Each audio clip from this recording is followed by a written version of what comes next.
All right. CyberPunk Edgerunners with Mob Psycho. I had to bring in Mob Psycho in this conversation, especially we covered Mob Psycho in the last episode, um, talking about the idea of people changing over time and what that looks like. I couldn't help but think of Mob Psycho, maybe because I was watching a show again while watching Cyberpunk Edgerunners, but I had to bring the two shows together. I feel like there's a great dichotomy between Shigeo Mob from Mob Psycho and David Martinez. I don't know. What are your thoughts on that, Jordan? Mm, I think that's a very interesting difference between the two characters.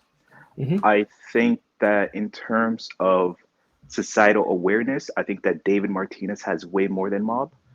I think that it's pretty clear that when you What's analyze exactly. Huh? what do you mean by societal awareness?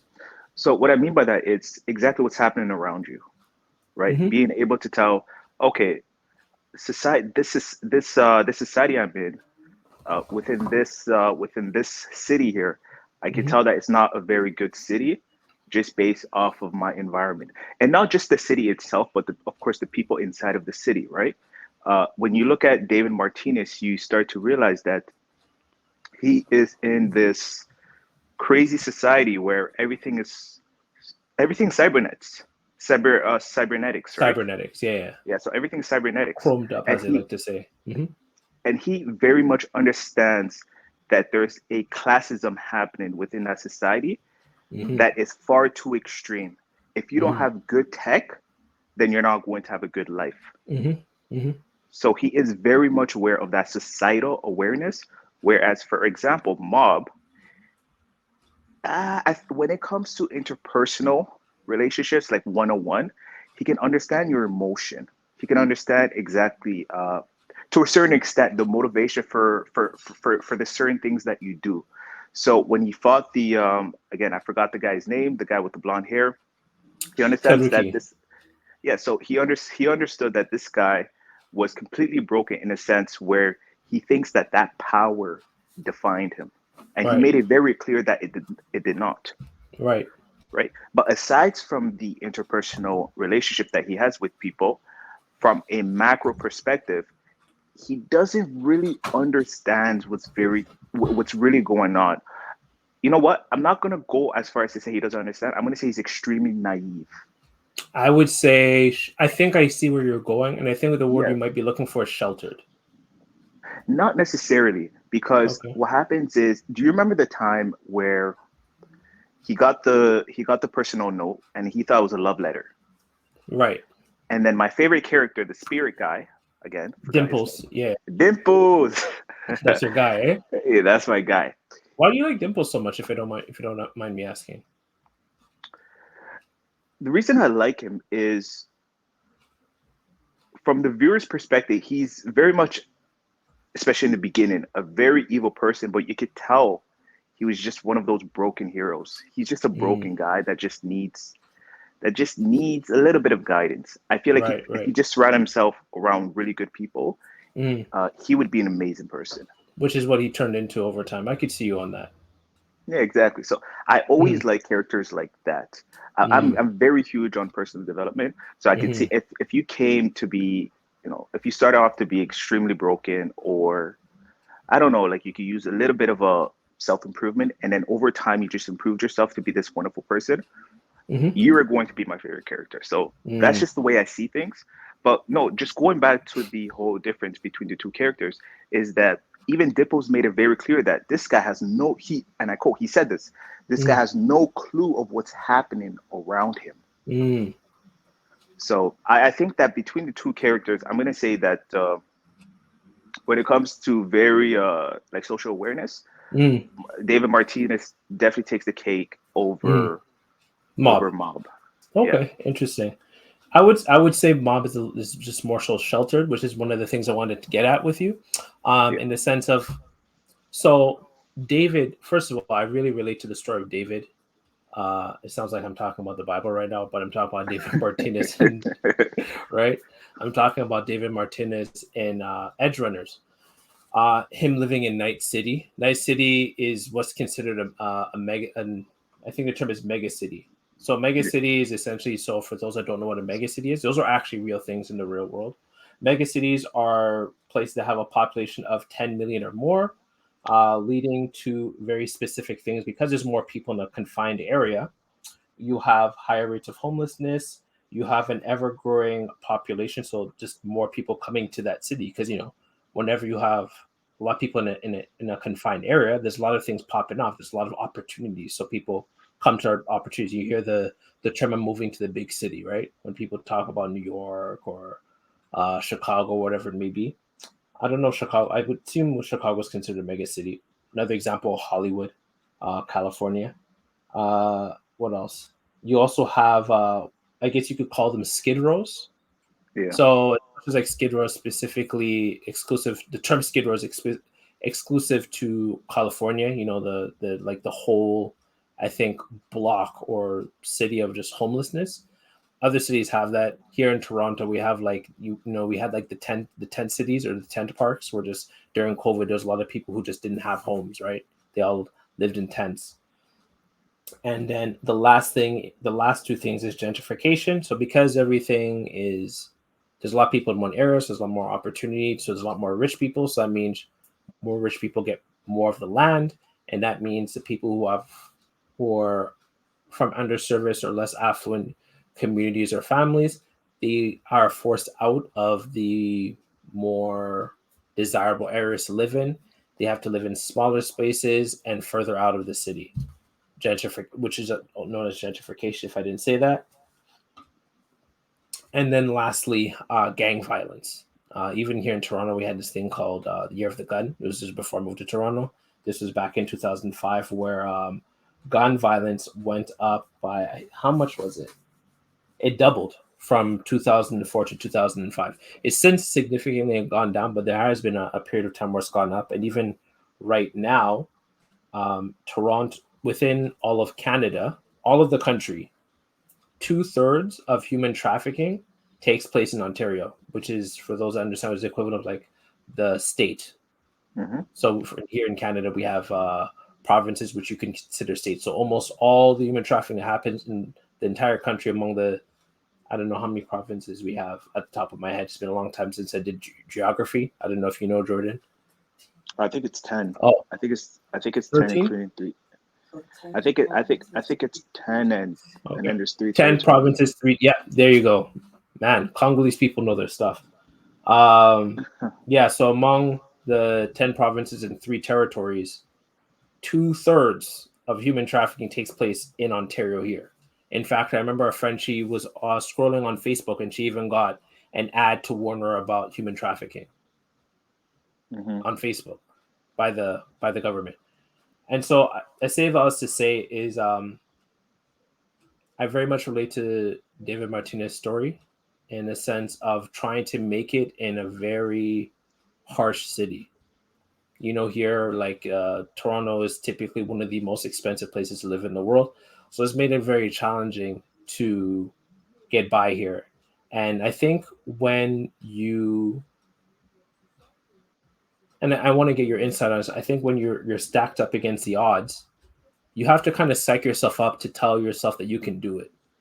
And I that's the part that I can relate to and understand in terms of David Martinez thinking that he's special. And on the other hand, is the reason why I found such an interesting contrast between him and Mob is because Mob is like, even though I have these special abilities, I'm not special. These are just things that are added to the entire makeup of who I am as a person, as opposed to David, where he had to focus on his ability to adapt to cyberware. Interesting. So that was one of the things that really stood out to me. And I went through this. I've also gone through the same process in terms of my ability to connect and build relationships with people. We talked about, I think, on a previous episode, how like the young people I connect with, they feel very safe, that they can, share and open up to me a lot about a lot of things. And so I took that as me being special. Since then, I've done therapy and I've learned a lot about myself in terms of understanding whatever tools I have. It doesn't make me a quote unquote special person. But I think when you want to make it far in life, or the things that you want to do when things are stacked up against you, you have to kind of psych yourself into thinking, I'm special. I can do this. Why can't I do it? Because really and truly, like, what makes you think you can do that? What makes you think you can take on, in David's case, what makes you think you can take on all this amount of cyberware or constantly use a Sandevistan to help your crew, right? You got to keep telling yourself, I'm not going to go cyber psycho. Yeah. Yeah. The whole cyber cycle thing. Whenever I look at it from like an analogy standpoint, it's very interesting because I'm always thinking, what if that's just a form of PTSD? Because I'm really glad that you brought that up. Go on. yeah, because what happens is there is the person who had David Martinez hardware. I forgot what the thing is called that's Are attached you to talking your about the guy who had it, or yeah what the is, person who or the had it. equipment? I Oh, forgot James Norris. yeah, James James Norris. Norris. So I forgot the device name for it. Sandevistan. Okay, yeah, Sandevistan. Sandevistan. So the person who had it before, I remember again. What's the guy's name? Describe them. I got you. Very very bulky. You talking about leader, main? The leader, yes. So Maine, yes, exactly, Mm-hmm. Maine. Perfect, thank you. So what happened was, I remember Maine said, "Well, James Norris was unable to control the Sandvista, right? Sandevistan, yeah. Sandevistan. He was unable Mm-hmm. to control that. What makes you think you can do it?" So he sort of put in this assumption that this guy had way more military experience than you did, but you Mm-hmm. Way more think that you can endurance. exactly and more interesting, and you think that you can overcome it. But the point of the matter was that it was never about who had more experience. It's about who was able to Mm. cope with it better when you really understand it. Okay. Because Could you expand on he's that? yeah, so Mm-hmm. he still lost his shit, right? David. No. James Norris. Oh, James. James Norris, James Norris, despite right. having that amount of experience, he still Mm-hmm. lost his shit. But David Martinez never did, even though he upgraded his Sanviston Very so true. many times. So that's very Yeah, his interesting. body was different body parts. Yeah, like his lungs, his arms. Yeah, you're right. Mm-hmm. Go on. That he pushed the limit way like much further than James Norris did. And not only that, Absolutely. one key takeaway was when he completely lost it, and then Lucy just consoled him immediately. And it was funny because the self awareness from the what's the midget's name, the Are girl you who talking liked about Rebecca? Rebecca, Rebecca, yes. So right? Rebecca, Midget. I loved her. I This loved guy. her character. I loved her character, man. I actually really loved her character. No, but Is she your favorite character? yeah, in the show, yeah, Okay. yeah. Okay.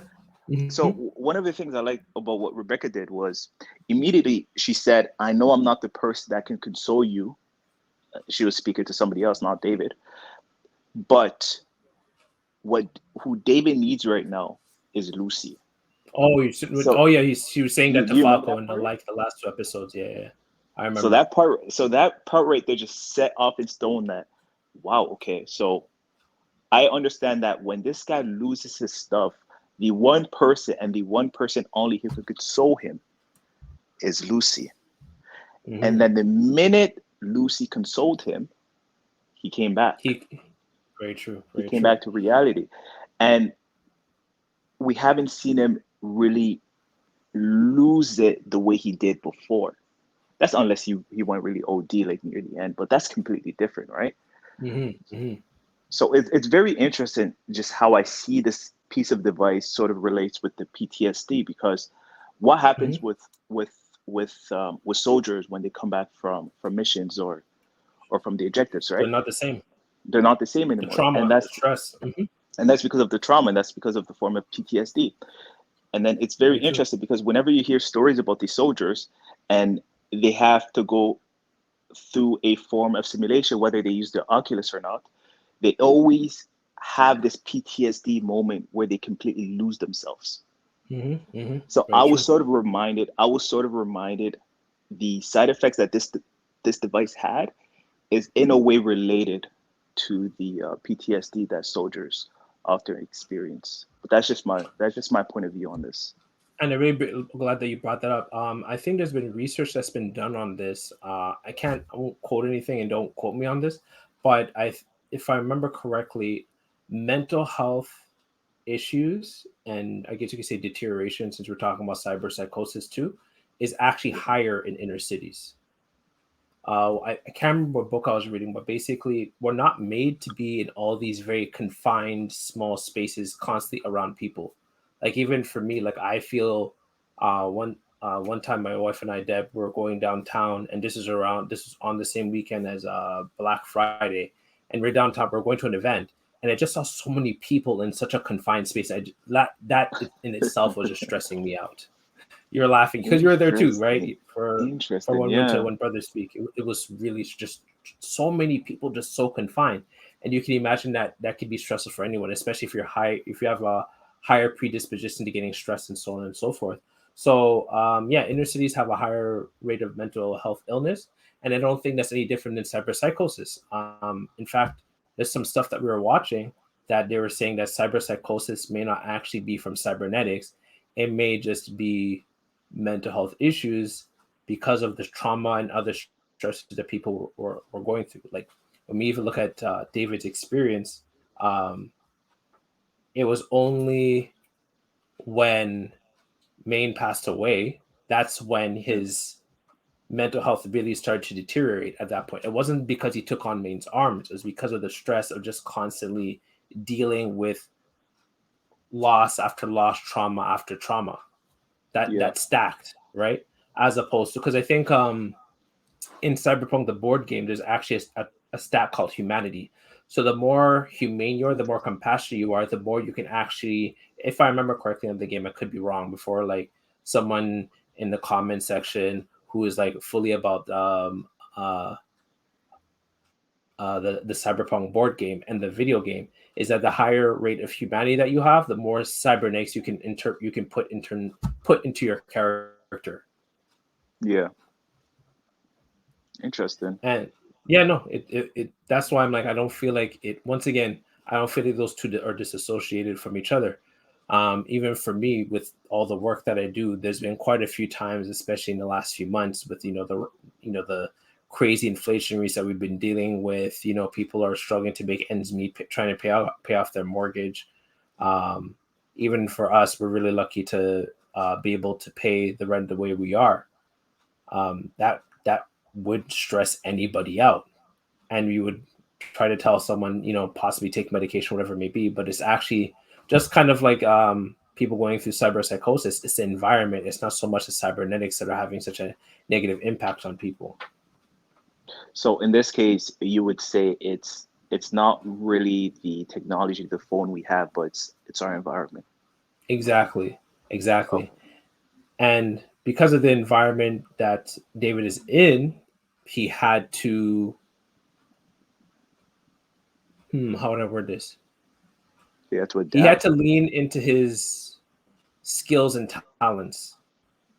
So there was a really good point. There's a really good quote from, we said it last episode, we talked about it, but Mogami, when he put Mob, going back to Mob Psycho, when Mogami put Mob into that, psychic illusion, you remember Mogami telling Mob, oh, it looks like you didn't rely on your psychic powers, that you Just were able to develop describe how he looks like so I can remember this scene. Mogami. That's the evil Yeah. psychic guy. Remember, he put Mob into him, that the illusion, and he was getting bullied the whole time, and he almost like snapped and started. Um, Is this uh, in season one? Season 2. Okay, So this no, I is haven't the. gone. You remember the little girl that was bullying Mob in the illusion with the purple hair? No, so I never got to season two just yet. You didn't. You how much did you watch, if you don't mind me asking? I I finished the entire season one. Okay, so you didn't watch season 2 yet. No. Okay, well, That's why I was a bit confused. I said, but who is this character? so you didn't see Mob fight against Claw, the Claw army. Was that in the secret facility? That was Reagan fighting in the secret facility, and then there's another one where like Mob and him are fighting in the sky. You'd remember that one. No, no, no, no. I did not see that one. Okay, so that could I don't think that's in season one.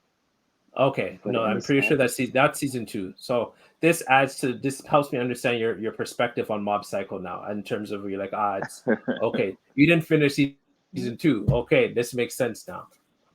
Regardless, there's a point where Mob is put into an illusion, and basically he loses his psychic powers, loses it, quote unquote, and so he's forced to deal with a world that's much more harsh than the real one that he's dealing with.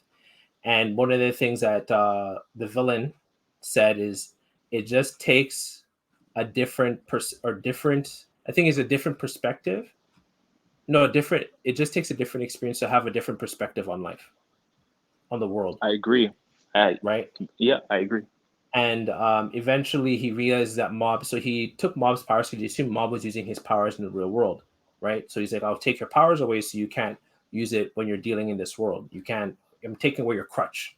Kind of like David from Cyberpunk. His crutch was his humanity, his compassion to be able to take on cybernetics. And he eventually Mogami ended up saying to Mob, "It looks like in the real world you never use your psychic powers. You clearly developed other skill sets." And then Hmm. he followed up by saying, "Only someone who grew up in privilege and opportunity would think like that." And that makes me go back to David from Cyberpunk in terms of growing up in Night City. You have to lean into, you don't have the opportunity to develop different skills.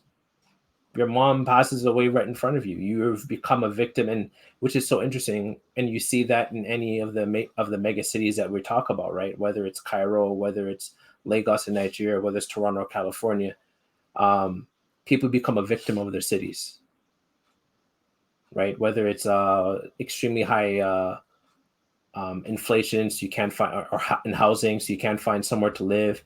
Maybe there's a recession and you can't find a job, whatever it may be, but you become a victim of the city. And so in order to escape that, you don't have the opportunity to develop different skills. You have to just use what you have. Interesting. I think I think David Martinez's situation is very interesting in the sense Hmm. that he did have an option. Not He did have an option in terms of he was able to choose the corporate way or the fast Hmm. life. And I think that the reason why he chose the fast life is exactly sums it up perfectly with the quote you just said, which is it just takes an experience for you to have a different perspective on life.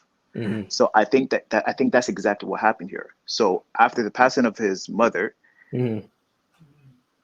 based off of that experience, it changed his whole perspective on life. I don't in that he was saying I don't think that life matters as much anymore. I don't want to build where the building part is going to take much slow and long. Like it's Hmm. going to be like a long time, like a long term thing. Hmm. He needs, in his mind, it was okay. Look, my Now mom I need died. fast money. Exactly. Hmm. My mom died. I Hmm. can't pay rent. I can barely feed myself. I need it now. I don't need to do something that's going to be a long term investment. I need Hmm. something where if I was to do it now, it's going to be a Hmm. short term return, a short term gain. But and at the same time, it's it's going to be big. It's going to be a big risk, but he needs the big reward in order to keep on going. So I think that he made that decision out of self preservation in that he needed to live. Hmm. Right, he had no one else, but Hmm. he still had the option. He Hmm. still had the option because I know even in an advanced society like that, you Hmm. still have social programs and like they still had a social welfare system. I know they still had one because even in this city, like in Toronto, as toxic as our society is, we still have a social program where if we don't have food, we're not going to get quality top notch food, but we're Hmm. still going to get food to help us get by. So Hmm. I still think that he had that option to go Hmm. through the corporate way, but he chose to go through the fast life out Hmm. of the experience that he went after the passing of his mother. So that's just my Hmm. take on it. I still think that he had two options. So I think this goes into a conversation of nature versus nurture. So you made some really good points on it in terms of choice, and I do agree with you on that.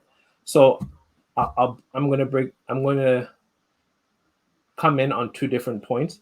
So one, because I've watched the show like 2.5 times now. I'm watching it with my wife right now, Nice. and it was only on the second watch I noticed this. But Taraka, who is one of the board members or vice presidents of Arasaka, Okay. the Japanese company, mega companies in Night City, was saying that no matter how he said this is like before he dies, and he was saying that no matter how far you come, you will never truly become a corporal. At best, you become a lord corporal, but at the end of the day, you'll never join our class of people because you're always from a lower class, and it's impossible for someone to join into the upper classes based off your experience. No matter what, you'll always be ostracized. You'll always be an outsider. You'll never be welcomed in our society. And I think that's really what I think he was leading towards, that because he never fully closed himself off to school. He was really angry at the school system at Yeah. Arasaka, but he never fully closed himself off. It was only when that was said and things spiraled out of control, and then that's when he took on Main's crew. That's when he fully leaned into that. So I You think know, he yeah. Mhm. No, no, not to interrupt you, but that quote right there is very interesting because this is exactly what they said about women who were unable to vote until it happened in the 20s. And then this is what they said in terms of, okay, interracial marriages in the States wouldn't happen until it happened in the 60s and 70s. And then Mhm. they said the same thing about, okay, well, women are never going to own properties, but now they do. And Mhm. now actually they're the most educated people in the States, right? Mhm. And they actually out earn men.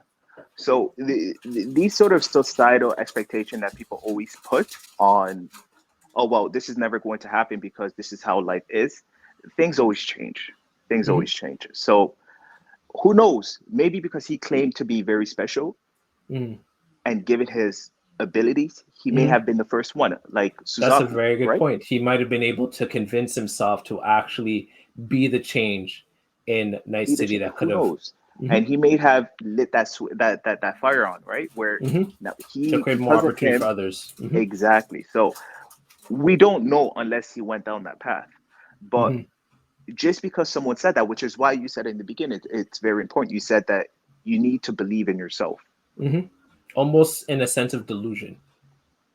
Like you have to be convinced. You have to convince You yourself. have You to, have yeah, to you have operate to on convince some yourself. level of delusion to be able to get it to this point. Mhm. So, I mean, you always hear people in society say, "Well, it's never going to happen because it's never going to X happen Y because of thing. the Mhm. because of X Y thing." Mhm. It may look like that's true, but Mhm. you just never know. That's fair. That's It's fair. that's my entire point.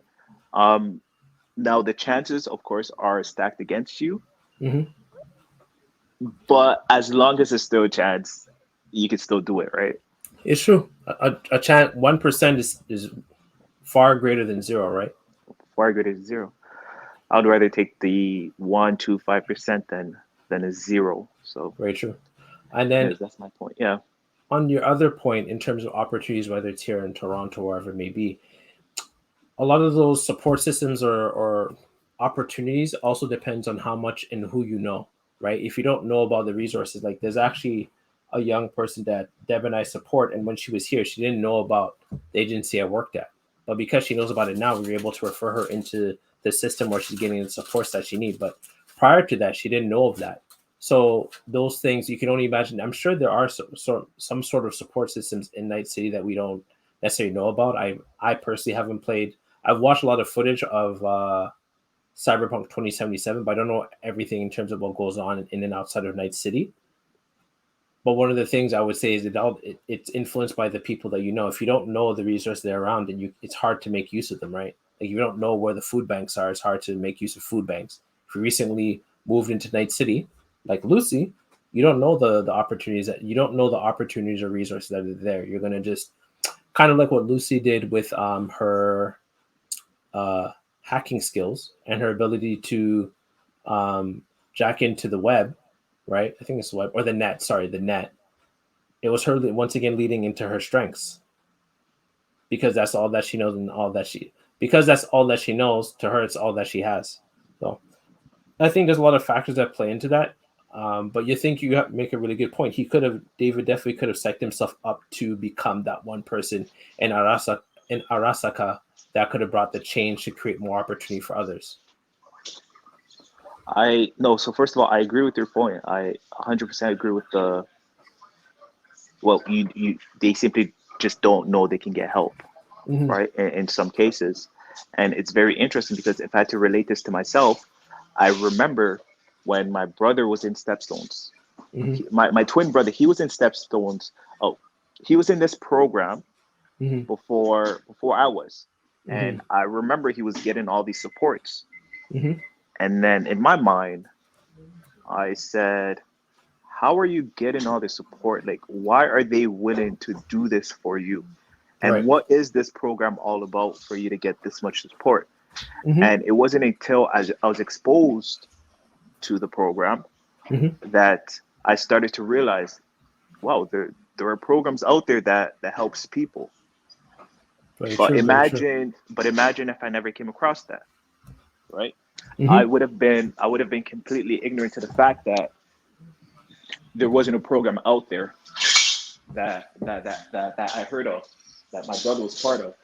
Hmm. So that point you just said, I completely agree with you. Yeah, it all depends on the support system that you know. And one could say because of what David was told and his circumstances, he had to really make use of he had to make use of what he had, which was Maine's crew. That's what he had to lean into, along with his special abilities, which doesn't make you special. So, like in my case, to go on in terms of my experiences, one of the things I said was, this is back in 2019, so like 2 years ago now at the time of this recording. And I told myself in the next 1.5 years, I need to double my income in order to be able to change my living circumstance from living in a basement to where I Yeah, am now in a condo. I needed to double my income. And one of my friends, he was just like, it seems delusional, but who am I to tell you that you can't? I like that. Right? Like it sounds crazy, but I had to tell myself, I'm like, well, if other people could do it, and I'm seeing other people talk about on YouTube and on podcasts, why can't I? But really, but when you look at the numbers, it's not realistic. Like how many people do that? How many people double their income in like a year and a half? It's not common. But why can't I double my income in a year and a half? Right? It's a Yeah, fine line to kind of teeter on. Even in terms of my new goals is to hit 90K in 2 years. nice. That's once again, it's like, what makes you think that you can do that? I mean, it's a logical thing. What makes you think you can do that? What makes you think that you won't go, like in David's case, go cyber cycle? But David keeps telling people, I'm just not. The same thing, like for myself, I just will. Why can't I? Well, like, what are the numbers? It's true, the numbers are true, but like, if I want to, I can. Why can't I do it? What stops you from doing that? Yeah, I think one of the things that really pissed me off about David Martinez Hmm. is, I wouldn't really say a piss off, but I feel like he could have had more conversation about it. So, for example, Mob, let's take Mob for example. Mob from Mob Cycle. Hmm. Yeah, so when he realized that, well, it started off with wanting the attention of his crush, right? Yes, Subami. So for him, it was, how can I improve my character, my player? How can I improve myself, my personal development, in hopes that I could become a better individual. Of course, this started off as, how can I grab this girl's attention? But Exactly. Subami afterwards, Chan. yeah, but afterwards, Hmm. he actually did it for himself. He said, "Look, I have friends now. I'm Hmm. actually part of a brotherhood, part of a Hmm. community. I'm actually Yep. working on my body right now, Yep. so I'm Part of a I'm club. becoming a Yep. better, exactly, so better health, better shape." Hmm. And he continued to Develop strive, himself. Hmm. exactly, to develop himself. But when you look at David Martinez, now Hmm. I can't speak exactly for experience because I can't really empathize on losing my mom, because I never lost my mom. Hmm. God forbid, But oh, knock on wood. yeah, God forbids. But Mm. what he could have done, Mm. was, he could have had conversations about, okay, I need to look at my situation critically. And first of all, I know that I'm not in the best state. Yeah, I know rent is due too, but what I could do is, let me thug it out. Let me go find a part-time job or whatever the case may be, and then let me look into how can I be less, I guess you can say, messed up, because what he went through was pretty traumatic, right? Mm-hmm. It's gonna mess up anybody. Mm-hmm. But instead of going through that path, he said, you know what? No, screw all of this. Mm-hmm. I don't care if I die. Mm-hmm. I am going to go seek this fast life so I could just pay this rent fast. And it's Mm-hmm. funny because even though he was able to pay rent, Mm-hmm. it's not like he got out, because he could have just done one or two missions. Remember what Lucy said? Lucy said, "Is this exactly what you want to do?" And he said, "Yes, this is Mm-hmm. exactly what I want to do." After already getting paid, Mm-hmm. but he chose to remain ignorant Mm-hmm. because there's only a certain amount of time. Like it's only a certain amount of time. Like you could just choose to remain ignorant, right? Ignorant Because about what you're ignorant, like. Mm-hmm. like ignorant in exactly how you're feeling. So in the beginning, I don't know the time frame. I Okay. don't know the time Are you frame, looking for the right? word self? Are you? Do you mean self-aware, like self-awareness, or ignorance? Yeah, Like it's self-aware of your feelings and your emotions and so on and so forth. Is that what you mean? yeah. So he was ignorant of that, right? But it's Okay. only so long that can happen, because when you know something is wrong with you, you Right. know it's wrong with you. Right. You see what I'm trying to say? Right. So if you know, for example, I'm having these crazy anxiety and I've been having it for the past 2 years, and you know Mm-hmm. what? And I'm going to make the conscious decision of not to do anything about it for the next 5, 10 years. That is completely delusional on your side. Mm-hmm. And it's not even a matter of self-awareness anymore, because you are aware of those pain, Mm-hmm. but it's just a matter, it's an aspect of ignorance right there, that I don't need help. Let me be happy in my delusion, because uh, for whatever reason it may be, I don't want to seek that help. Mm-hmm. You see what I'm trying to say? Like No, it's no, only for sure. self-awareness. It's only self-awareness to a certain point. Mm-hmm. So, for example, David, he knew, like in the beginning, maybe not, because it's a Mm-hmm. shock. Your parents just passed away. But Mm-hmm. after a point, you know something is wrong, especially if the people around you are telling you exactly, are you sure this is what you want to do? Mm-hmm. You see what I'm trying to say? No, no, So sure. after that point, it doesn't become a lack of self awareness anymore. It's a point of ignorance, because you have people reminding you what we're doing is bad. Mm-hmm. What I'm doing, like you killing people, Mm-hmm. you like there's no way to convince that that's not bad. You're right. You No, see what no. I'm trying to say? I would still call it a lack of self-awareness in terms of taking a look at yourself and the role that you're playing in terms of the greater society. But I mean, I'm not one to argue semantics. This is what I would call it, but I do agree with you in terms of taking a step back and looking at what you're doing and reassessing life, and kind of reassessing yourself and how you're interpreting the world, how you're taking action. Because you make a good point, which I kind of wanted to touch on, is as much as David was a victim of Night City, because this stuff was the crime rates and everything is very normalized in Night City. Yeah, I just kind of want to go back in terms of the first episode, like when David, is leaving to go to school. His clothes are washing, and partway the laundry machine just stops because like you guys run out of money. I'm not going to wash your clothes anymore. And oh then yeah, right outside, he has like four homeless people that are sleeping there. And then he jumps down on the trash. And then as he's walking through the city, right at the bottom left corner, there's a carjacking taking place. Crazy. And that's just normal. Just another carjacking. And then as he's walking further down the street, there's people using, a BD. I'm willing to bet it's an XBD, illegal brain XP. dance, the VR stuff that people use to escape their situation. Hmm. Someone's using an XBD of prawn, PORN. You got to be careful of the certain words that you use on YouTube, otherwise it shadow bans you. So you're seeing someone using prawn XBD to escape the situation. Someone's probably using another XBD as well. He's climbing the stairs. Someone's vomiting from a hangover, and while someone's vomiting of a hangover, the police is just talking to someone, Yeah, and that's what's normalized. And so that's what led into David just in his car with his mom, and then a shooting just takes place right on the highway. and that's what caused her to pass away, right? Like this is just the things that happen in Night City, and just the same as that, as he was a victim of Night City, he also did that same thing to someone else. He, as you kind of were talking about, which I think what you're getting at, he was perpetuating the same cycle that he was trying to get out of, that pushed him to where he is now. Yeah. I find it very interesting because I think that now this is going to be just an assumption of mine, but I think that the type of people who understand exactly how society works Mm-hmm. are criminals, gangsters, edge runners, whatever you want to call them, and Mm-hmm. that's because they understand exactly what they can get away with and what they cannot. They understand exactly the sort of things that they need to do in order to get by. I would say them, and I would say politicians, like I Arasaka in think this case, which is a mega corporation, but mega corporations are basically politicians at this point. But yeah, sorry, go on.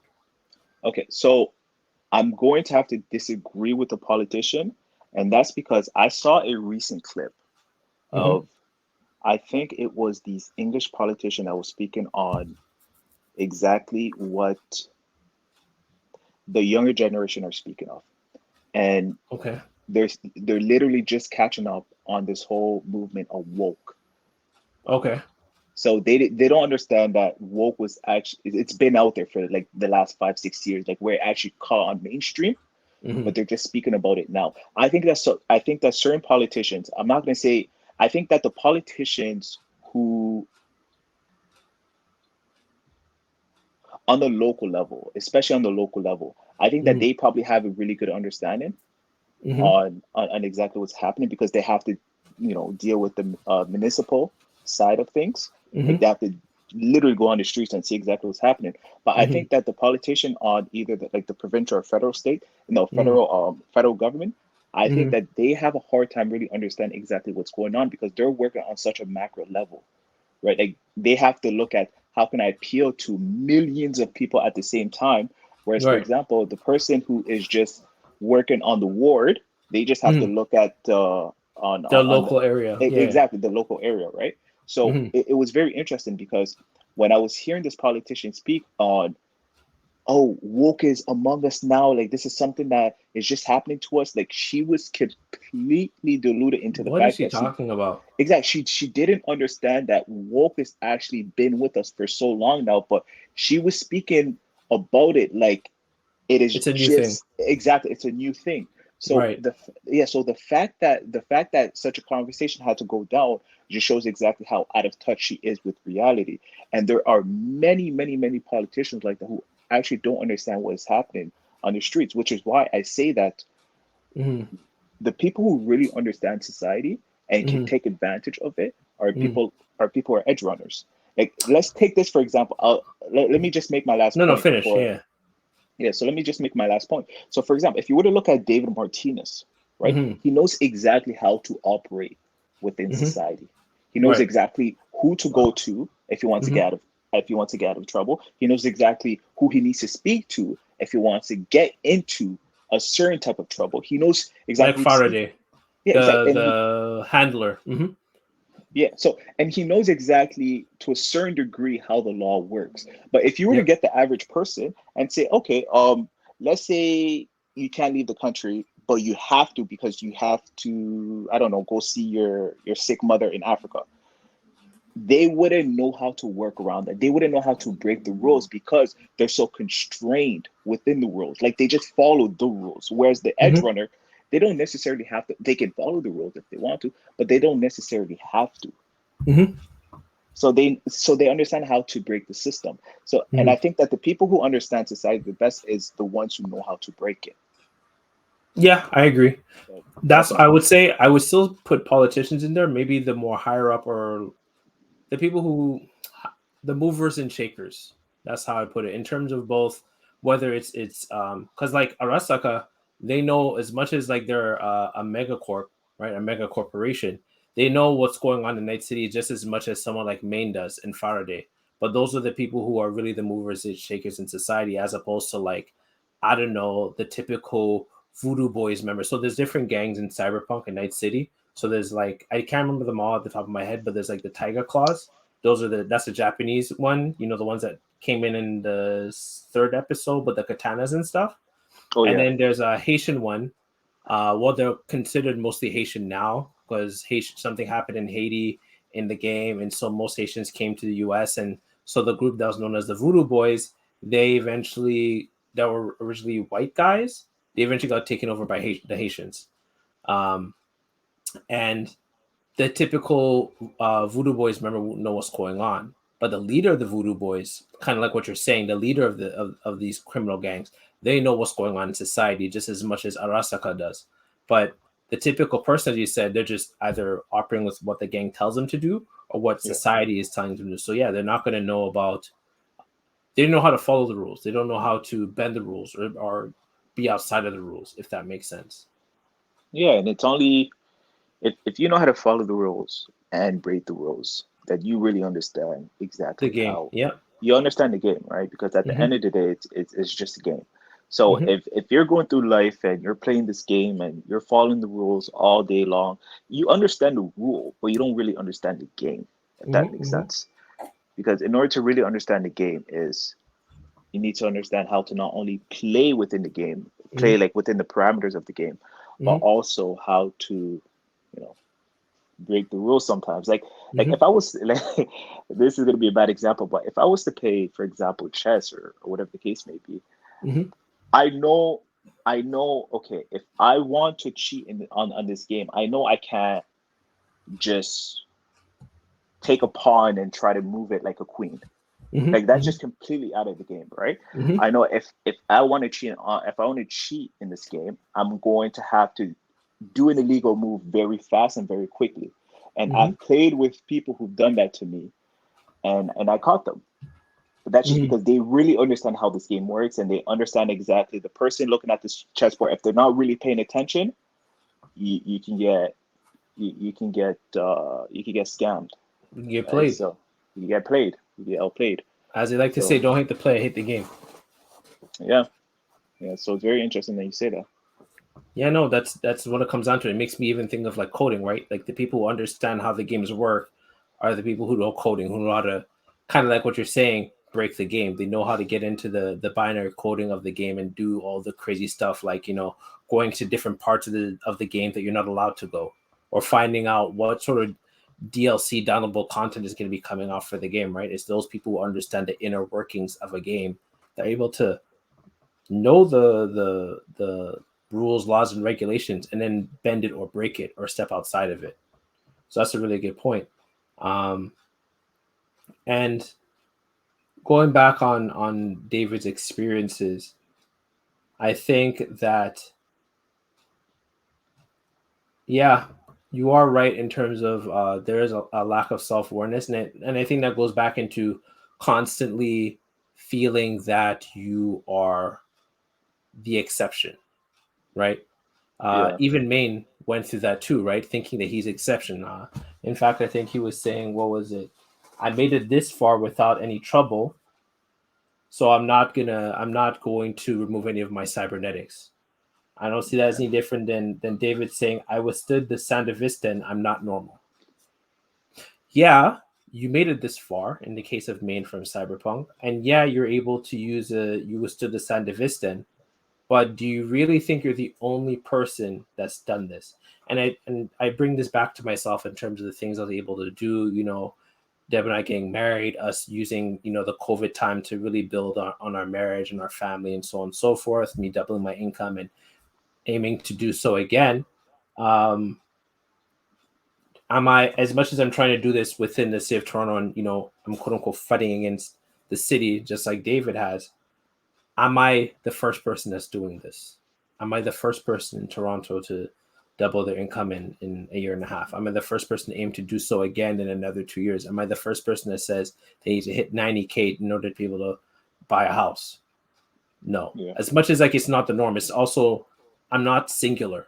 I'm not an island. There's other people that have done that. It's the same way as there's other people besides David who are able to withstand those Sandevistan. There's other people like Maine who made it that far with that much cybernetics coming. I don't know if you know this, by the way, but Maine came from the military. yeah. No, I can see it. I can Yeah, see it. Like you could saw him. Remember, like in his flashbacks, you seeing him running. That's military training. As much as you did that, you're not the first person to do that, and therefore, going back on what we were saying before in terms of, and then going and into Mob Psycho and Mob Psycho 100, you're not special. You're not the first person to do it. Therefore, you're not special. Yeah. And that's what you have to acknowledge. And I think to go further, I think they made it very far, but in order to go further, it leads into one of your points being that what's it called? It requires humility. It requires self-awareness. For me, the reason I was able to get even further in life is because I understood that, once again, I'm not special. I can do different things and then be able to get really far in life because I have different skill sets. One could even say I'm an exception to the rule, which I think a lot of us tend to misinterpret what the exception to the rule is. An exception to the rule doesn't mean you're special. It just means you're driving on a different lane. You're still on the highway. You just might be going at a different speed. That's all it is. You're still on the highway. You're still in a car. You're still on the road. It doesn't make you non-human. And I think that's what kind of special kind of leads into, makes you think that you're not human, but you are. You're just a different category of human. Just as where was it that Lucy said it? I'm trying to find the quote. Let me see if I can find it. Yeah, there you go.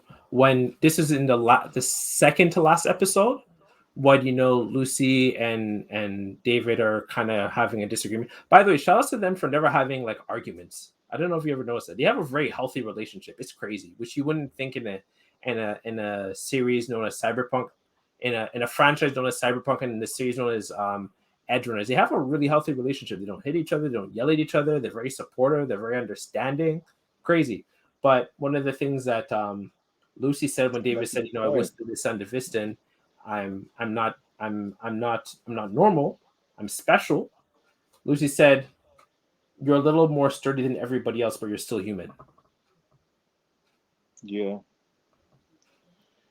Yeah. that goes into how Arasaka wanted to make use of him in terms of using him as a test guinea pig, right, for the gravitational cybernetics that he had in the last episode. They're like, "Oh yeah, you're different, but we also have other test subjects that are different. And even though you're not like everybody else in terms of cybernetics, you're still not special. We're still going to use you." You know what? I think that I don't think that anyone. Okay, so Hmm. how do I word this? I don't think that there were people. Hmm, okay, I know how I'm going to say this. So I don't think that there are people who can be better than other people in terms of just because they're human. I don't believe in that. I think that you can be a better person than someone else because a What person is that? is a Define those person is things. so a human being is our biological makeup in that we're born with different skill sets Hmm. and Different belief traits and system so on and and so forth. different traits and yeah, exactly. So that's like our biological makeup, but a person falls more into what makes up these characteristics. So is this guy a good person or is he a bad person? Okay, Does but that if make you're, sense? yeah, I think that makes Like, sense. yeah, yeah. Okay, So if you're of a good, course, of course, a person is a human. Yeah, of course.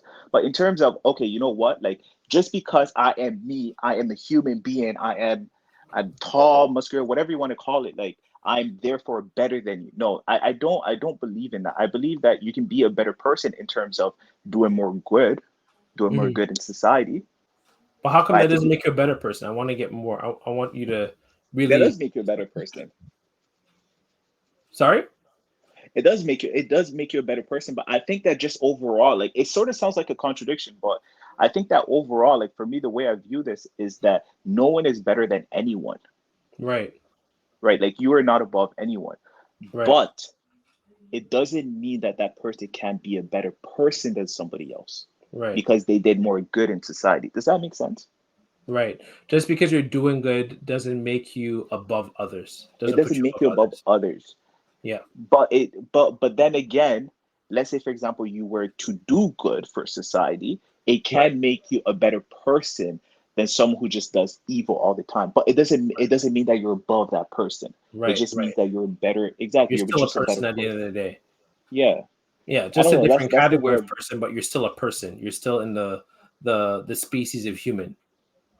that's yeah. So that's the way I view things. So I think it's because my mom, like, she just instilled this belief system in me that at the end of the day we all bleed the same. We're all the same.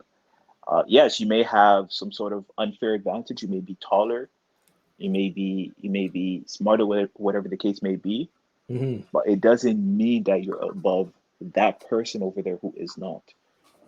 You can do better things that they do, therefore making you quote unquote a better person, especially if that person is doing evil. Hmm. But overall, it doesn't make you above that person. And I think that's that Christian way of life that she always I very put much in. agree with that. I think that's a great kind of segue to go back into Teruki's fight with Mob, and I feel like that was such a great contrast. That's such a great contrast with Yeah. David's fight with Adam Smasher. There's a really good point with Adam Smasher. You know where like when Adam Smasher finally shows up in the last episode, and David finally sees Adam Smasher, and the first thing he does is like, "I smell bitch in here," and walked up to Yeah. his yo. That was so. It's Yeah. like classic trigger, studio trigger. The face to face different angle thing. Love it Yeah. when they do that. They make some of my favorite anime like Kill la Kill and uh the classic Good and like I even saw Promare in theaters just because I knew like they made a new like anime movie. So I'm a really big fan of them. First from Good and Lagging though. And you saw like David's like, is that bitch? And then he just walked up to to Adam Smasher, right? Like yo, I was like, yo, this guy's crazy. Do you know this is Adam Smasher?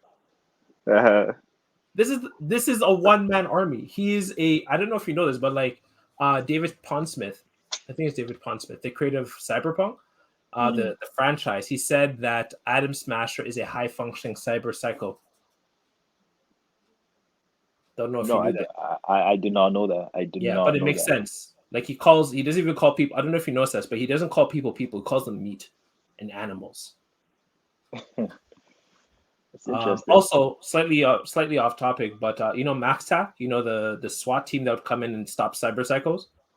Yeah, I've always wondered. So if you go, of course, cyber psychosis or whatever the case, Mhm, whatever you call that, yeah, they come mhm. in, right?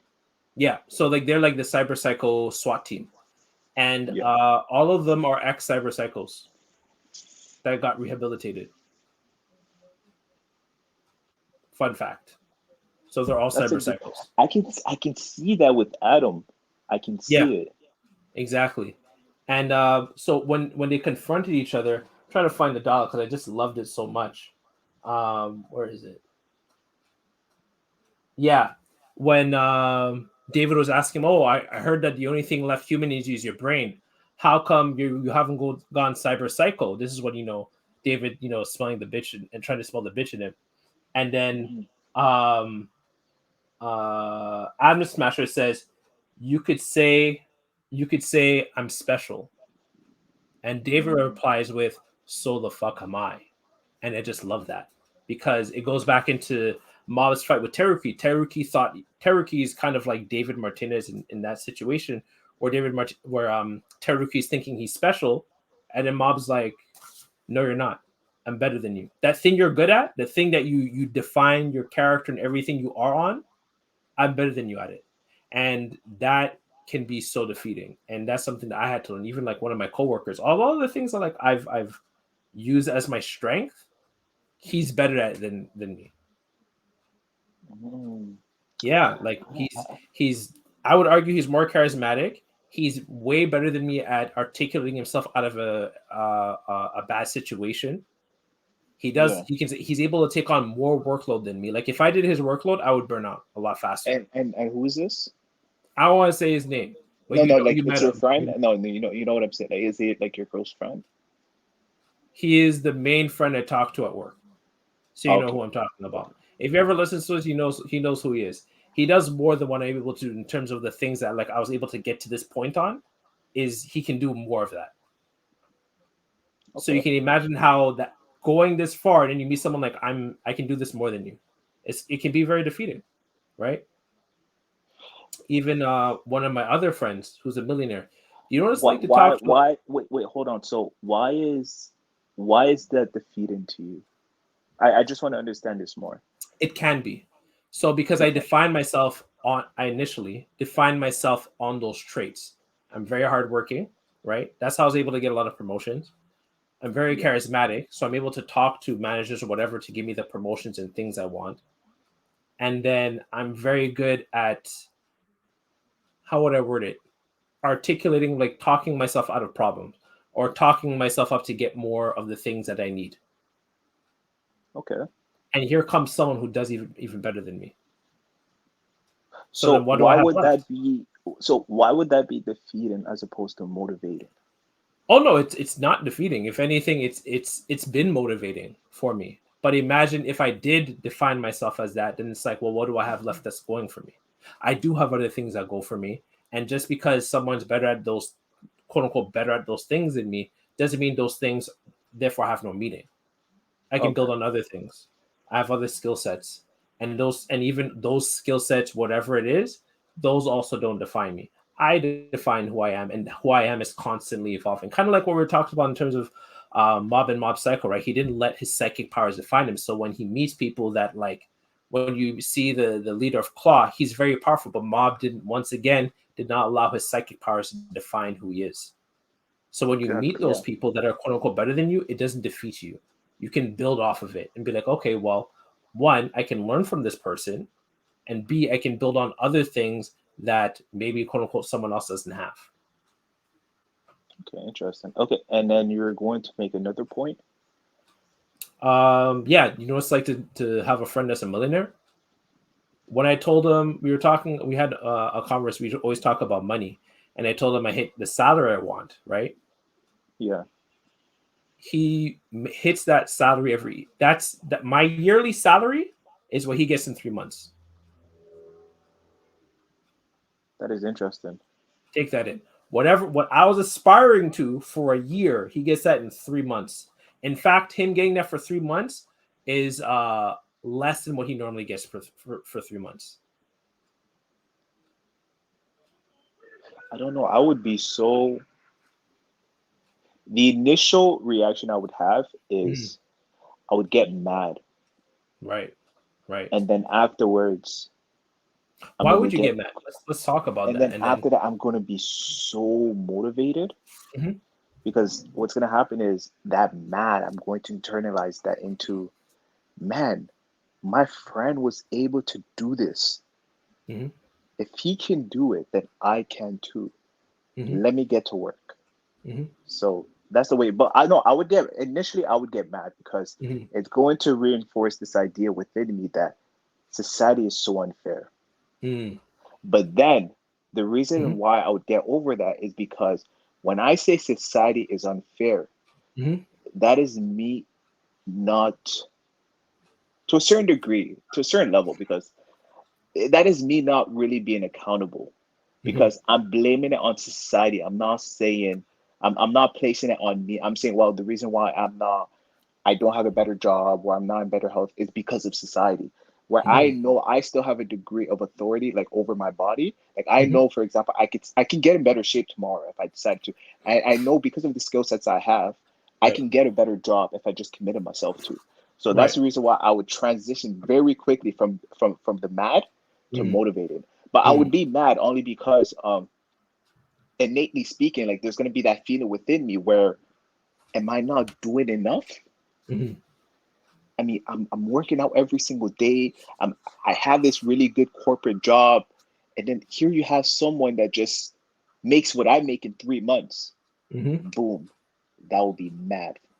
Mhm. And but then I'll quickly Mhm. realize that this anger within me, it's Mhm. not stable. It's Mhm. not stable, and if I let it run for too long, Mhm. what's gonna happen to me is everything that I worked for up until this point is just gonna come crashing down. I So think the that's fact when we can talk about cyber psychosis right there.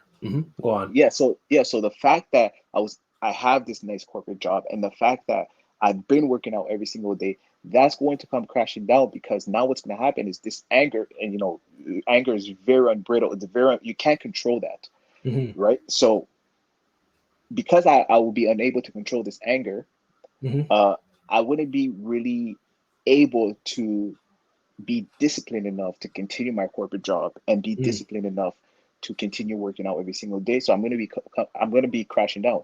Hmm. That's the reason why I say that I allow myself to feel that for a very quick second. So it kind of like starts off Spark like something. it sparks something, right? Right. And then I'm going to take the anger and I'm going to internalize it.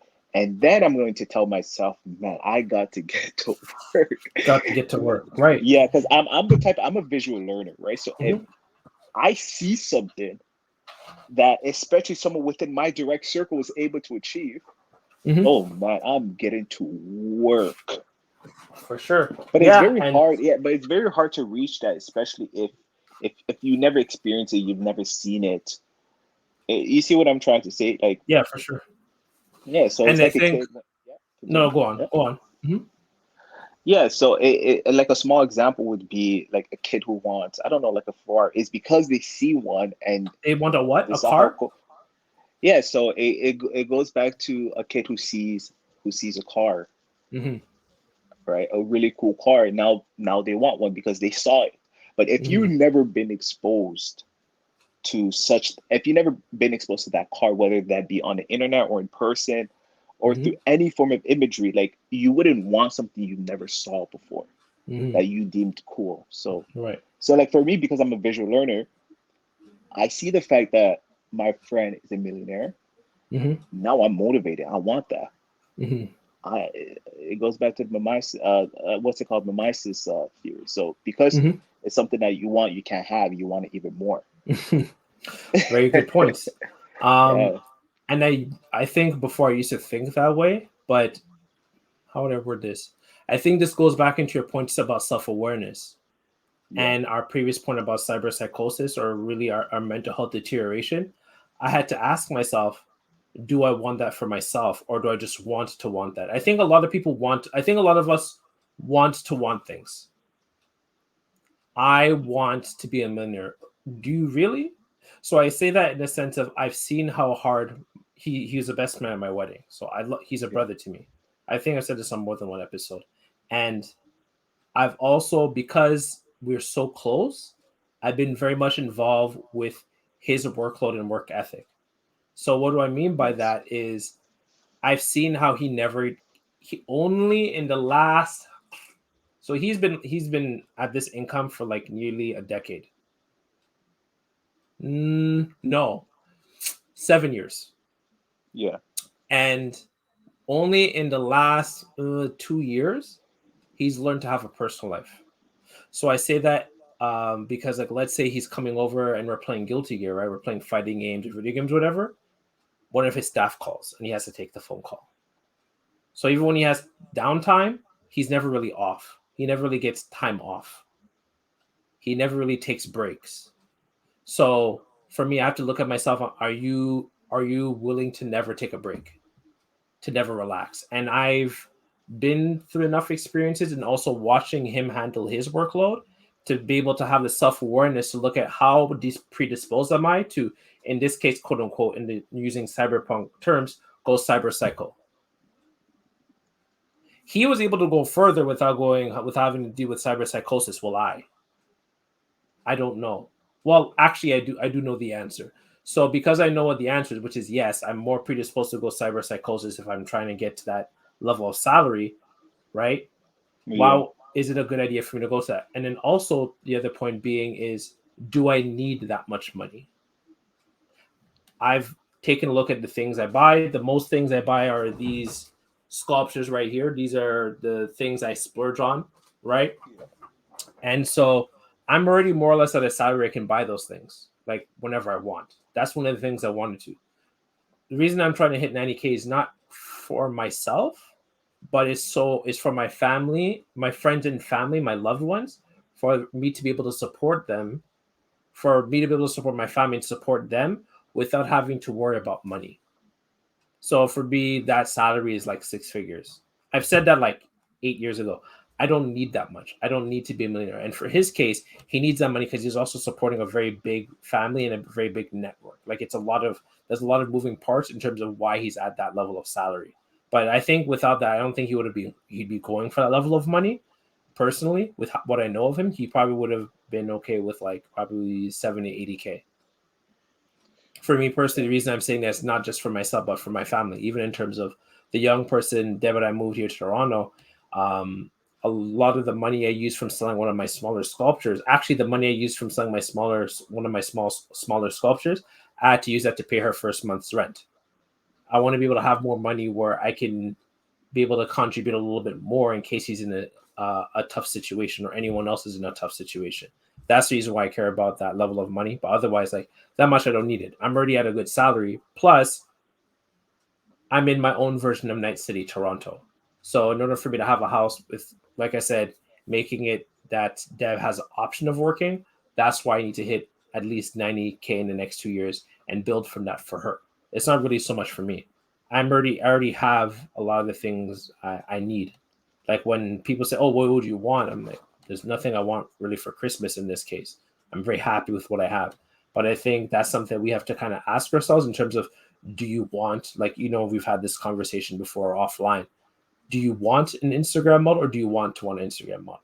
Do you want a millionaire? Or do you want to be a millionaire? Do you want a six-figure man or do you want a six-figure man because of the way it looks like? I've seen what it's like on the other side in terms of being a millionaire, and it's not worth going cyber cycle for it, personally. Yeah. Um, yeah, it's a give and take, right? I've watched a lot of a few interviews, and a direct circle of mine is also, I guess you could kind of say, they reached that status, and it's a give and Mm-hmm. take, right? You're gonna Mm-hmm. like whatever you do in life is gonna be a give and take. So you're gonna have to sacrifice one thing for another. Equivalent exchange, as they say in Fullmetal Alchemist. Go on. Mm-hmm. Yeah, so it's the the give and take into wanting to be a millionaire is, would you rather work 8 hours or 24 hours, right? Because that's the lifestyle that I'm speaking about self-made millionaire, of course, For sure. but the self-made millionaire, like they don't work 8 hours, right? Like the Mm-hmm. most the common people, they work 24 hours, like you just mentioned Mm-hmm. with your friend. Like Mm-hmm. he's ready for that call. Mm-hmm. So, I mean, are you willing to do that? Mm-hmm. You have Um, to ask yourself that. What are you have to have the self awareness to ask yourself, is this something capable? We're all built different. That's the same way as Dave was able to handle the Sandevistan, right, without going cyber cycle. yeah, Adam Smasher is fully cyborg without, and he's a high functioning cyber cycle. He can handle it. Not everyone is Adam Smasher. exactly. And just to continue on this point is that you're right. It all comes down to your motivation. It all comes down to exactly what you want out of this. I remember I was having a very interesting conversation with a mentor of mine, Mm-hmm. and we were sort of discussing, the subject was, does money make you happy? And that's the question he asked me. And I said, well, it depends. First of all, number one, it depends on the individual. And number two, it depends how you define happiness, right? Some people may find happiness in, just buying more material stuff. Mm-hmm. That might be shallow and, not really good for your self-esteem, but hey, they get the dopamine hit they wanted, right? Like that's what brings them happiness. Other people, such as yourself, they get happiness from buying sculptures. They're not really making a lot of money. So I guess it really just depends on the individual and exactly how you define happiness. Because my version of what happiness is completely different from what your version of happiness is, and and exactly how that manifests itself. Again, that is completely different, right? Like for me, I can be extremely happy just watching a really good show with a really good plot, and just just watching it there. Or even one of my form of happiness is actually having an amazing conversation with people, Mm-hmm. Mm-hmm. like good conversation, great Mm-hmm. conversation. I actually derive one of my happiness from that. But other people form of happiness might not be that. Maybe Mm-hmm. they don't like speaking to people, right? Maybe it's, Mm-hmm. hey, I just want to play a video game, or I just want to go for a walk, or So it really depends on the individual. So I completely understand with what you're saying, in that it depends on the person's motivation. Yeah, you have to ask yourself what matters to you in terms of what you're trying to achieve and what you're willing to give up for that. But with that being said, also it's important for me to say I really admire David for what he did in terms of what he was willing to sacrifice and what he was willing to do for Lucy, who loved him just as much. Um, I think it's important to talk about David's relationship with Lucy. They were, in terms of using a term from when Deb and I did couples therapy, which was they were pouring into each other's cup. They made sure each other had full cups. Like David was willing to do whatever it takes in terms of putting himself more predisposed to becoming a cyber psycho, just so he can get Lucy to the moon. And Lucy was hunting down people who were willing to blackmail David for his personal information and trying to get it for Arasaka. Yeah, so there's it was a really good exchange Mm-hmm. when I look at it. It's Lucy, you're right. So there's that, and then there was, I'm going to keep you alive, because clearly he sought this fast life where he didn't care if he died. But Right. Lucy was trying to remind him that there's actually beauty in living. Mm-hmm. And then whereas David said, well, okay, well, of course, subconsciously, right? But David was Mm-hmm. like, okay, so I'm going to take you to the moon Yep. because you showed me your dreams. So it's very interesting. And you said something else that really that really spoke to me, in that they never argued. They probably had disagreements, but they Right, never. like that episode, right? Episode 9, they definitely had a disagreement, but they never raised their voices at each other or anything like that. Even when David was asking Lucy to come back to the crew, Yeah, he actually gently asked her, and she's like, "I'm not ready." And he never got aggressive with her. He was never forceful. They were both very understanding of each other's there's a emotions and point where it circumstances. could have been forceful. Do you remember that? Exactly. There's a point where it could have been forceful, but you're right. He was never forceful.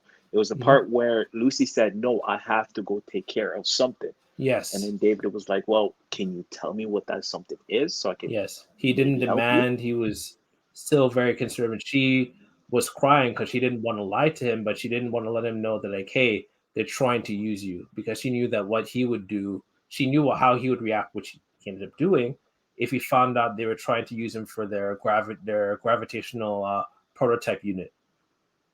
It's very interesting. And you know what surprises me the most about the relationship Talk to me. is, okay, so this is what I find shocking, is the fact that they both find themselves in one of the most toxic environment ever. Hmm. But who they are, and given the nature of the relationship, is so solid and healthy. Like, can you imagine that? Like, your For environment sure. is toxic, Hmm. but your relationship with one another is so healthy. Like, you don't let the outside noise Hmm. invades, Influence your exactly, relation. Yeah. influence that space. So Yeah. I have Very so true. much respect for that. Whereas in our society, you could probably have, you grew up in a very normal shelter, environment, Hmm. but the relationship is toxic. Hmm. So it really just makes me think that it really just you can't I mean, to a certain extent you can blame it on the environment. That's Hmm. dependent on exactly what's happening. Like, if it's COVID and you can't really see each other, I can Hmm. kind of see how that can strain your relationship, of course. Hmm. Or if you're But with each other the whole time, which is why domestic violence and or maybe domestic boo-boos. I don't know if how YouTube reacts to that. Domestic violence and divorce is going up during COVID. Yeah, no, you're right. Hmm. no, but even that too, I think that it really depends, and it really depends on the individual. Hmm. Like, whether or not you guys are compatible, whether or not you guys are grounded in the same belief, because Hmm. they both to a certain, like, they're both part of the same team, right? So to a certain degree, they both have the same common goal. Because if you're gonna be Yes, part of a organization, that means you believe in their teaching and their tenets.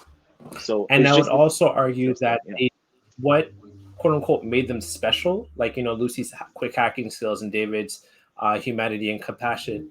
That's not what drove them toward. That's not the defining traits that drove them toward each other. It was just both of them wanting the best for the other person. yeah, yeah. It was funny And because even though, yeah, what were you gonna say? Finish your point. well, that's one of the things I want to say. As much as I admire David for willing to sacrifice himself, I have a friend. I was just on his live stream, and he was talking about manhood is how you decide how you want to die, how you want to pass on whatever you've done for the next generation, so on and so forth. And I think there's a lot of truth in that, but I think you have to find the right person you're willing to die for. Not to say we should aspire to do that. There's some disagreements I have in there, like in terms of like when you're gone, like you're leaving a gap for your family, right? Yeah, A hole that may or may not be filled. But I say that in a sense of Lucy was willing to do for as much for David as David was willing to do for Lucy. You can't be willing to sacrifice yourself for someone that's not willing to sacrifice anything for you as a man. You have to find someone who's willing to do what basically Lucy was willing to. Not necessarily like, let's not go talk about deleting people in real life, but in a sense of her willing to putting her neck out for David and willing to do whatever it took to protect David, to make sure that David was okay. That's the thing that mattered to Lucy the most. The same way as for David to get Lucy essentially out of Night City. I very much relate to that in terms of David's story. I'm doing whatever it takes for Deb, but Deb also will do whatever it takes for me too, to find that right person who's willing to do whatever it takes for you to pour into each other's cups. But sorry, you're about to say something? no, I was gonna say, yeah. So at that point, I agree, and it's very interesting because in the beginning, even though, do you remember that episode where Lucy snakes him, betrays him, Yeah, and second sells him episode. to the second? Yeah, so he betrays him and sells him to the organization. Main's See, crew. hmm Lucy still said, "Do you really think that I didn't care about you?" Even though she did that, like hmm it's so weird, but very interesting because even though she said that, you can kind of see even though she did do that, she still cared about the guy. hmm That's very hard to read, but No, there's a no, you're lot of right. love. Yeah, it's very hard to read, but there's They a were lot in of a love. they were in a tough world, so Lucy's gonna do what she has to do to survive. But through David's compassion, humanity, understanding, that's what helped them build a relationship, along with her willing to get vulnerable with him, right? Like even what was it, episode I think it was 8 or 9, where he just really said, I want to get to know more of who you are. I want to know who you are. There's no Yeah, ulterior motive. I just care about you. Same thing with Lucy. yeah, no, the show is very interesting.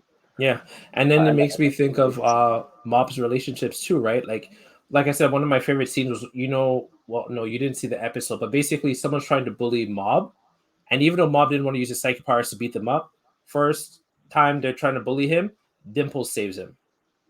Dimple possesses the guy, makes him do a bunch of crazy shit. Then they try to bully Mob again. Then I think Ritsu jumps in, and Ritsu's like, "Yo, leave my bro alone. Help! What do you think you're doing?" Start Yeah. using his psychical powers on the guy. Then Mob's like, nah, leave him. Reaches stops. Then the guy tries to bully them again, and then the body enhancement club comes in. The body improvement club comes in. Body enhancement sounds like steroids. The body improvement club comes in. Oh no, I remember this. I remember Okay, this. yeah. So you did watch season 2. No, I I think that's in season one. I do remember this part though. okay. All right. It happened in the outside the school track and field, right? Yes. Yeah. It more or less, yeah. Yeah, no, I remember that. It happened outside and they're out in a terrain or something like that. Yeah. Grass field. Yeah, yeah, grass. Yeah, so yeah, I do remember this part. Yeah, Okay. So I think there's some parts you might be hazy on Mob Psycho. But anyways, I really like that because once again, those are relationships that Mob built without relying on his quote unquote special powers. And those are real, genuine relationships. Those are always the most genuine relationships, the ones where we're not trying to build on. By the way, no one's going in jail in case one heard the police sirens again. God forbid, knock on wood. he didn't let his traits once again define him. And so he was able to build a relationship. And I would say, like, yeah, this is one of the times where David back on Cyberpunk didn't use his abilities to define him. He's just a very compassionate and considerate, nice guy. And that's what Lucy felt for. She saw a very respectable person to be willing to do anything for, and they built off of that. And that's something, like I said, the reason I want to, like, him getting Lucy to the moon is very much like me wanting and aiming for 90K just so I can create a better, easier life for Deb. That's what really matters the most to me. So okay, so the example you said was Lucy going to the moon is the same as you getting the 90K. Mm-hmm. Just to create a better life for Deb. Because at the end of the day, like, once again, the stressors of living in your old night city can affect other people, and because of that, you're more predisposed to cyberpsychosis, right? You're more predisposed to losing your shit because of the stress of living here. I know what my Deb is not easy predisposed either, but I know my level of endurance compared to hers, and I'd want her to have an easier life than for me because I know what I can handle. Does that make sense? You're on mute, by the way. No, yeah. I had to mute myself because of the The sirens. noise. That's all good. Yeah. So no. That makes a lot of sense. It's just I don't know. The way I view it is like your need to get 90K. It's both. I guess you could kind of say selfish and selfless in that, of course, it's for yourself, but it's also for your family. Mm-hmm. Whereas Lucy is much more just selfish. It's just for her. Well, she didn't. She aspires to go to the moon. She didn't really want to go to the moon. What she wanted, which you see in the series, is that she.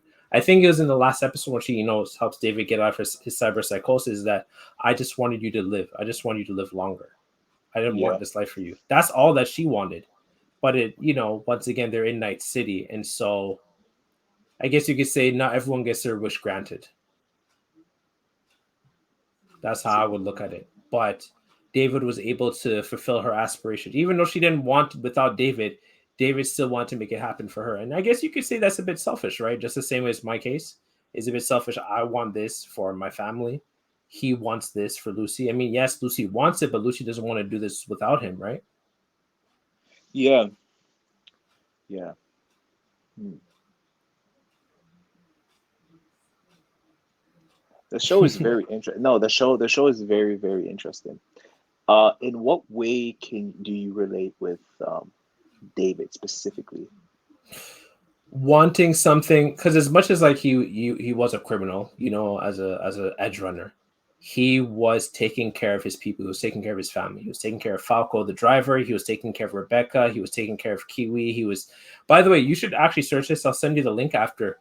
His condo apartment is massive. Yeah. This guy was making dumb money. He was like, oh, 250K for the moon. Oh, it's a lot less than I thought it was. He was making his condo has a helicopter pad. Yeah, it was beautiful. No, like when you look at the game, you can see the whole thing. He has a helicopter, bro. He has a helicopter pad. And the Helicopter pad. Yeah. In his condo. What? Like he was making dumb money, and he was doing that to take care of the people around him. Like he took over Maine's crew because he wanted to continue what Maine did. As much as like, yeah, he was committing crimes and so on and so forth. I respect and relate David because he was taking care of his people, and I very much relate to that. The reason I also the salaries and income I want is not even so much for me. It's primarily for the people around me. Even in terms of me trying to get out of. I'll be open with it, but one of the things I'm trying to get out of is working on a schedule based off someone else for me, because I saw how much Deb and I were able to build when we actually were able to have a lot of time for ourselves in COVID. Yeah. So I want to be able to have that and also have time for my friends and family. I realize that they're very important for me, but for me to be able to have those friends and family, have that involvement with friends and family, I need to be able to self-sustain myself financially, where I have the wiggle room to connect with friends and family. Currently, it's been a challenge for me, so I had to really reflect on what I want for myself and what matters to me. And what matters to me most is friends and family. Like, yes, money is nice. Yes, the sculpture in it, but like the things that matter most is friends and family. Like, as much as like I'm excited when my new Black Panther sculpture comes in, the times I enjoy the Flex. most is sorry. Flex. Yeah, no, I have a new Black Panthers coming in. I bought it kind of like with everything that happened this year in terms of, falling out with certain friends and, dealing with dowry, Deb's dowry, La Dot, and just so many other things. I wanted to, it's important that us men spoil ourselves to treat ourselves. I was just, like I said on the live stream before, I was talking about how us men, we don't celebrate our accomplishments. You're like, oh, I hit this salary cap or I hit this goal, onto the next one. But like, no, That's take the true. time and make it a goal. Not just don't celebrate, make it a goal. The same as your next goal is a goal, a next stepping point. Make this a goal. Like when I double my income, the first thing Deb and I did, we went out for sushi. I made it a goal. It was my friend who pointed it out to me. She's like, you don't celebrate. And that's the thing with men. We don't celebrate our accomplishments. It's important that we do that. It's important that we take our wives to the proverbial moon or whatever it is, or when we become the leader of like a main crew and we're able to provide for our friends and their families. It's important that we celebrate our accomplishments. And That's a yeah, good as much as like point. I'm excited for that to come in, the time I enjoy most is when I'm just with Devin. We're just watching anime, or just joking around, hanging out. That's when I'm the most happy. Yeah. So I think that's a very beautiful relationship because she is willing to do what you love, Mm-hmm. and you are willing to do what is needed to be done in order to Mm-hmm. protect her. Mm-hmm. And I think it's a beautiful thing. It's a very beautiful thing, especially to I see. agree. Yeah, Um, and then I support her in the things that she may need. Like the other a few weeks ago, I went over to her parents. I think I was talking about it. I went to her parents' place, and I just hung. And I'm very handy, so like even this shelf. Oh, there we go. This shelf. I'm trying to put my finger at it. There we go. This shelf here you see in the background for those that are watching. I built that for them. You know that. so That's the reason we were able to record yesterday. yeah. Um, So would you say that uh, David's relationship with Lucy is very much similar to your relationship with Deb? I would argue so. Yeah, we our voices never raised with each other, so that's why I really found that interesting. I was expecting, like, episode 9 when their emotions were high. After David nearly choked out his Ripper doc, that he Yeah. would have snapped, but he didn't. Like, he's always so calm around Lucy, and that's something that Devin and I both wanted for each other. We wanted like a sense of peace and calm when we're around each other.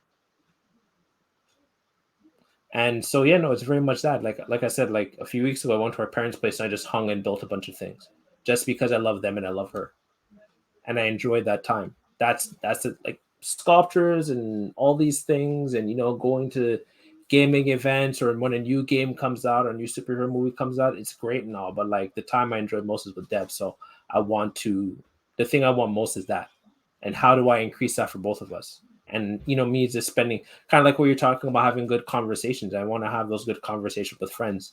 With the lifestyle I have right now, as much as I'm able to provide to a certain extent, I'm not able to provide as much to the people I love. And I'm not able to have as much of those conversations. So those are the things I'm working towards. I'm working towards the intangible things that make me happy. I like what you said right there. So how can I increase that for the both of us? Mm-hmm. I like that. And that's something that we have to ask ourselves as men. Like, is she someone that you're willing to do those things for? Are you willing to sacrifice yourself for? Is she someone that you want to get her to the moon, proverbially? So like not literally, but also is she willing to stick her neck out for you? Yeah, the taking to the moon part is basically just, are you willing to make her dream also, realize her dream, Exactly. Exactly. basically. Are you willing to provide? Are you able to provide a comfortable lifestyle for her? What are you willing to do for her? How, What sacrifice are how you willing to make? Hmm. yeah, if you don't mind me asking, how do you think Mob and David um are, like, how would you say they're similar and how would you say they're different? Just I would say they're similar because they have exceptional abilities. Mob being his stupid strong in terms of his psychic powers, and David and David's exceptionally resistant to cyberware. They both Okay. have those very strong traits that are going for them. One could say I would even go even further in terms of their humanity and their compassion. Lucy lied to David and got him in Cyberpunk and almost got him killed by Maine's crew, right? Hmm. And Show, the son of the leader of Claw, made Mob think his family died. But how did they both react to those situations? They're like, "Hey, I'm not mad at you. I forgive you." That's hard, and that's what that I would say is their strongest traits is their compassion and their humanity, and that's something I relate to both of them on. Like to not hold a grudge. That's hard. As much as it's harder to hold on to a grudge, it's very hard for us to accept with letting go of something that happened to us when someone wrongs us, right? And then to build a relationship with that person. Mob protected Show from his dad, and David brought Lucy to the moon. I think that's the strongest trait. But the thing was, Mob developed a sense of compassion and humanity throughout the series. Like he was never like apathetic towards people, but he built that ability to relate to people more and more instead of his um, psychic powers. While in the case of David, he let his predisposition to handling cyberware define him to help him go further. But once again, it only gets you so far because eventually you're going to run into an atom smasher. You're going to run into someone that does it way better than you. So what are you going to do then? Yeah. So they both have exceptional abilities. I do agree with that. The way I view Mob's ability is very interesting. This is going to be a very interesting analogy I'm going to say. So it's like being good looking. So when you're just good Ooh, I looking, think I you know have, where you're going with this. Go yeah, on. so when you're just good looking Mm-hmm. and you have nothing else going for yourself and you just Mm-hmm. rely on your look, Mm-hmm. you come off very shallow, you come off Mm-hmm. very insecure, Mm-hmm. and then you tend to do something that just reinforces that your stubbornness, you're stuck up, Mm-hmm. and you think you're entitled to everything just Mm-hmm. because you have the psychic power, just because you're good looking. Mm-hmm. So that's one of the way I was able to view the psychic power. Mm-hmm. I guess when you're good looking, of course, Mm-hmm. because I'm trying to make sense of supernatural powers, right? Because we don't have it in this world. Mm-hmm. It's And true. then Mm-hmm. so that's the way I've been trying to make sense of it, just from like an analogy standpoint. And then David David's ability is very interesting because the base of it is not, there's some level of stubborn, there's also a level of stubbornness, thinking that, well, no, I'm special, like I know I can overcome this because I'm special. Yep. And then also a level of delusion, but it's not to the extreme of where if I think I'm good looking, if that makes sense. It's much more where, because I have this ability and because I've been through hard times and I've Mm-hmm. proven myself countless of time that I can overcome It this. was tested It was tested, exactly. So therefore I know I'm actually and great therefore earned. I see you. and I earned it. Right. Whereas the other one's much more shallow, where Latent. It's you were born exactly with where it. I'm just, yeah, Right. so I'm just given this unfair advantage. Mm-hmm. Uh because I was given to it, maybe Mm-hmm. that's why God favors me. Mm-hmm. So it's not rooted in something that's stable as opposed to the other It's one. now rooted in complete arrogance. I would see. I think that's what you're trying to say because it had to be tested over time, like him using the Sandevistan over and over. It's proven through experience as opposed to just straight up arrogance. Exactly, yeah.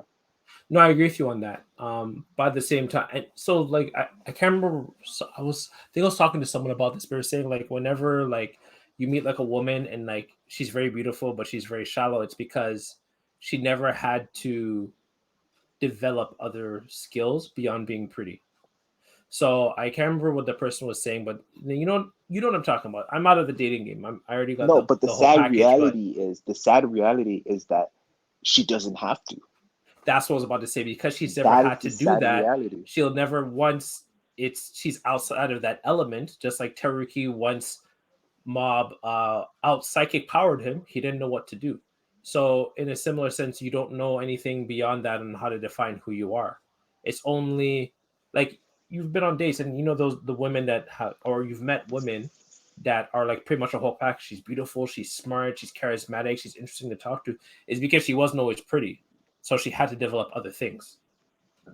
So when the Funny, prettiness yeah. comes, assuming it does, she has so many other things that's going for her. It's not the only thing that defined her. Like Deb showed me her high school photos. She wasn't who she is now. Hmm. So she had to develop other skills. So when she ends up, being this beautiful Instagram model that she is, she already developed other skills. She's very intelligent. She's very well spoken.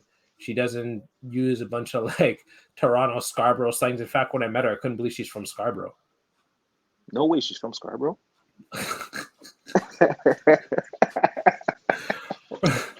For those that don't know, Scarborough is the equivalent of like meeting a chick in New York. They're just Oh, that's a good. yeah, New York or New That's a Jersey, good point. Philadelphia. They're That's a just good point. aggressive and just like, oh, this isn't very ladylike. Yeah, like it's usually it's like It's a that. complete. It's It's I completely different. I don't know came how the here, younger generation do it, but bro. it's very much a turn off It when they really try to is. speak I like when they try to I speak like a came man. here in 27 no in 2015. Within 2 years, I already determined I refused to date any woman from Scarborough. Funny I enough, don't my blame wife you. is from Scarborough, but I was just like, nah, I can't do this. I can't do this hood rat shit. So yeah, that's basically that. So yeah, she's from raised in Toronto. Sorry, raised in Scarborough, and so she has all these other skills that define her, and I think that's important for us to do in a sense of as much as like it requires. I think it requires some level of delusion to make it far in life. Yeah, But if you want to go further, if you want to go as All might put it further, to go further and beyond, it requires humility. It requires you to kind of take a step back, kind of what you're saying. I almost called you David. Take a step back, Jordan, and reevaluate yourself. Get that self awareness to know what it takes to get to the next level beyond that. But you have to scale back in terms of uh, using what you quote unquote were born with latently, quote unquote, and developing other skills so you can redefine yourself when you meet an atom smasher who is just like 10 times more than you. But yeah, I think this is a great that's conversation. yeah. I think that the story of David Martinez and Shigeo Kageyama from Mob Psycho are really good conversations to have and really good way and a really good point for us to evaluate ourselves and how we live our life. Mob really values the relationships that he has. Same thing with David, and that's the reason why they did their best to protect the people that they care about in different ways. And Mob had the opportunity to redefine himself continuously. And I think that's something that we need to think more about in terms of how we support our neighbors, the people that we live next to, how what or the our community essentially. Are we creating an opportunity for others to constantly redefine themselves, or are we putting people in the situation that David is in Night City? Yeah. I don't know if you have any other points you want to make on that, but I think this has been a great conversation. Mm, yeah, I think that overall the show was okay, and the reason why it was okay was only because it didn't have a very strong plot, and it was something where I think that it was one of those shows where to just grab your attention and I agree. You came into anime in more recent years, but like this type of anime, there used to be a big category of it. It was like kind of OVA short films, short stories that are maybe 3 to 4 episodes. So I think it was great that they were able to do this. I think the anime community has been missing this sort of thing. But like yeah, I didn't they find made it a I movie then. enjoyed. Sorry. They they could have made that a movie and it would have been a very big success. I would prefer a series, but I Yeah. respect your opinion. I'm glad it was a series because we haven't had something like this in a long time, just 10 episodes. Some people want a sequel. I'm actually no, just like Ghost of Tsushima the game. Some things I think are better masterpieces when they're just end the way they are. Sometimes we don't need sequels. Sometimes the way things are is just Yeah, good enough. this is one of those shows. I do agree. Yeah, Exactly, yeah, and this is one of those shows. like people keep asking me like my favorite show of like this year, this season, and it's still like as I'm going through right now, which is going to be our next episode. Spy Family. Spy Family hits way harder for me. Maybe it's because Okay. like there's a bias for me because I just recently got married, so I'm kind of starting my own family. But I found Spy Family hits harder for me. I think Cyberpunk is a great artistic masterpiece, if you will, but it didn't like blow me away. Like I knew pretty much it looked like the show where everyone was gonna die. But I've seen those type of shows Yeah. before where just everybody dies. You're like, damn, they're all dead. Yeah. It's like, yeah, that's life. Night City, bruv. Don't know what to tell you. Yeah, and it bears this. The Night City bears a lot of similarities to Toronto, Yeah, and other um, mega cities. I agree. and other mega cities. Yeah, in that you have high crime, high drugs, and whatever the case may be. Homelessness, But everything. Yeah, homelessness, yeah. So it's and very interesting. cyberpsychosis. Yes. So, but it's just one of those shows where it never really spoke to me, even though I'm part of this quote unquote nice city in Toronto here. Mm-hmm. It never really spoke to me because I've seen so many shows like this. Mm. But I do think that Spy Family would probably be a very interesting topic to talk on, to speak Oh on. yeah, yeah. Recently getting married. That's gonna be our conversation. I may or may not tie it to other shows, but I think just like my experience in terms of Spy Family, what it means to have a family. Yeah, no, Spy Family caught me off guard in terms of how much I enjoy it. Like I'm watching it again, and I'm like, wow, I really like this anime. Yeah, it's a good show. It's a good show. Season 1 is amazing. Season 2 is much more slow, I guess. Mm. Like with every sequel, almost every single sequel. Mm-hmm.